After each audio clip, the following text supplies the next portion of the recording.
একটা মার্কেট কিন্তু আস্তে আস্তে আস্তে ঘুরে ইউটিউবের দিকে চলে যাচ্ছে, টিভি কেন্দ্রিক হয়ে যাচ্ছে, যেটা আমাদের জন্য খুবই হার্মফুল।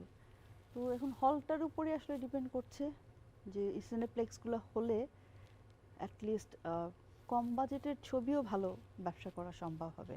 আচ্ছা আচ্ছা। কারণ এখন ওই যে বিগ বাজেটের ছবি হলেই যে শুধু দেখবে দর্শক তা কিন্তু না, সাবজেক্টের উপর যেতে চাচ্ছে, যে ভালো ভালো সাবজেক্টের ছবিগুলোই দর্শক পছন্দ করছে, ইয়াং জেনারেশন পছন্দ করছে। ইয়াং জেনারেশনের ছবি দেখার পয়েন্ট অফ ভিউটা বদলে গেছে। আমাদের আগের এইসব যে ছবির গল্পগুলো ছিল সেখান থেকে আমরা ইমোশনটা নিয়ে আসতে পারি, তুলে ধরতে পারি, আমাদের সংস্কৃতিগুলো তুলে ধরতে পারি, কিন্তু এই ছবির পরিচালনার যে ধারাবাহিকতা, সেই ধারাবাহিকতাটা এখন আর যাবে না।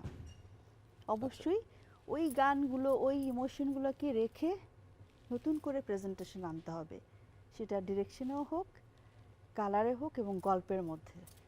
গল্পগুলো খুব মডার্ন হতে হবে, খুব সমসাময়িক গল্প হতে হবে, ও আচ্ছা আচ্ছা। এবং হতে পারে সেটা কয়েক ঘন্টার গল্প, হতে পারে সেটা কয়েক দিনের মধ্যে বা 7 দিনের গল্প বা কয়েক মাসের গল্প, কিন্তু বছরের পর বছর বা ছোটবেলার প্রতিশোধ বড়বেলায় যে নেওয়া বা মার প্রতিশোধ আচ্ছা, ওগুলা নেবার গতানুগতিক। জন্য 20 বছর অপেক্ষা করা, এই এই ধারাবাহিকতায় আমাদের বাচ্চারা এখন আর হবে না, এটা ইন্টারেস্টেড না। চলবে না।